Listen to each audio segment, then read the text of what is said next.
Գյուրջան Կասկադ 60 ամիս փուլային վճարում բազմաթիվ առավելություններ։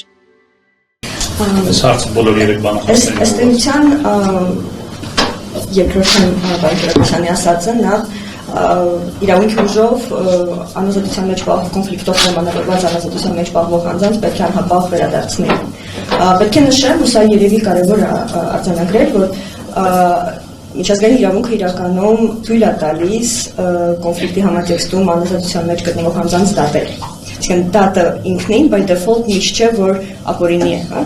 պատերազմական անգամ պարտավորություն է ոչ թե հայեցողություն, եթե պատերազմական հանցագործություններ են կատարել, մարդկության դեմ ուղղված հանցագործություն, ցեղասպանություն եւ այլն։ Ու Ադրբեջանը շատ լավ խաղացնում է այդ միջազգային իրավունքի դրույթները։ Զարմանալի չէ, որ հենց այն մեղադրանքներն առաջ տանում, որոնք որ համարվում են այդպիսի մեղադրանքներ, որոնց համար պարտավոր է քայլեր ձեռնարկել։ Այսինքն մենք տեսանք եւ ցեղասպանության համար արդեն դատապարտված քաղաքացիական անձինք ունենք, եւ լրջագույն այլ պատերազմական հանցագործությունների համար, եւ դա հենց թույլ է տալիս Ադրբեջանին օգտագործելով միջազգային իրավունքը ըստ հարմարության, պնդել, որ գերի չեն այլ պատերազմական հանցագործը, դրա համար դատում եմ իրավաչափը, գործողություններից եւ այլն։ Եթե մենք չենք հակադրում, հակափաստարկ բերում այդ հանգամանքներին, իսկ մեզ համար կարևոր է ընդգծեմ, հատկապես 20 թվականից հետո դատավարությունները, որոնց որ մենք դիտարկում ենք հեռավար, որքանով որ թույլ էր տալիս,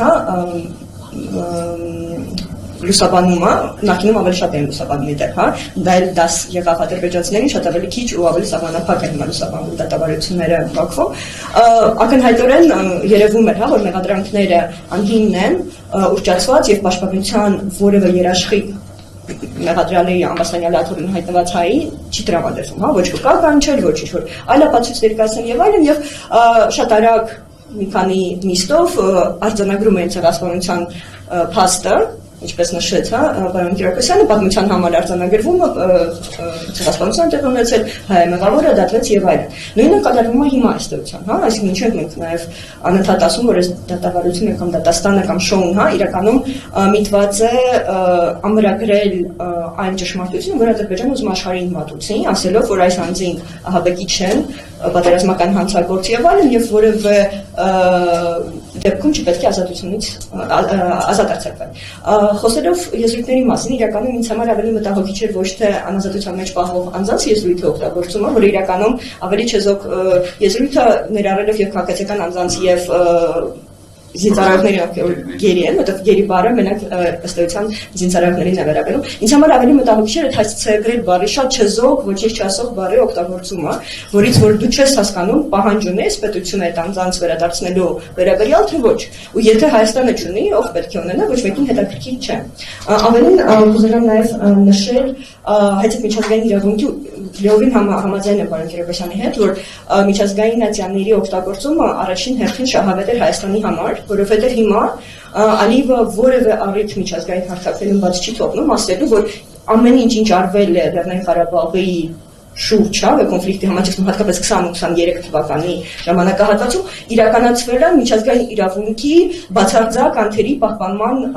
հիմքով։ Ու մենք չենք հակաճառում, այսինքն ես չեմ լսել որևէ հակափաստակ հայկական կողմից, որը որ ավելի շատ խաղաղության մասին է խոսում, որ այո, այդպես է, թե հակառակը մենք դրա համար ենք այդ փաստահավաքներ անում, որովհետև եթե թղթին չենք հանձնում, չենք արձանագրում խախտումները, վաղ ամիսուր կլինի այլ ճշմարտություն, որը արձանագրվել է այլ երկրի մայրաքաղաքում, դատարանում եւ այլն։ Ու այստեղ շատ կարևոր է, որ իրականում էլի խաղաղության պայմանագրին անդրադառնալով, եթե մենք խոսում ենք հարատև խաղաղության մասին, իսկ այս կոնֆլիկտը ես պնդում եմ տարածքային չէր, այսինքն շատ բարձրացնել պետք չի, ինչ Ադրբեջանը նույնպես փորձում է անել, որ ընդհանուր տարածքային վեճերու Հայաստանն որպես ագրեսոր օկուպանտ եւ այլն հարցեր էր լուծում, հիմա ընդունել է մեղքը սխալը եւ այլն հետաքաշել որևէ պարտքի պահանջ չունենք, ըստ էության, քանի որ կոնֆլիկտի հիմքում գրված էին հենց խտրականության դրսևորումները,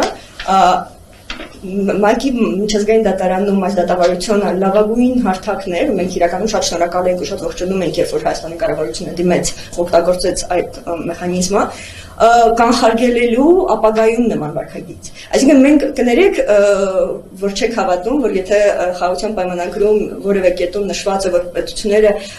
պատրաստական են եւ պարտավորվում են այլևս շատ հանդուրժող լինել եւ իրար չատել, որ չենք հավատում այդ բարակապակցությանը։ Այսինքն մեզ պետք է որ արձանագրվի այն վարքագիծը, որը ոչ իրավաչափ է,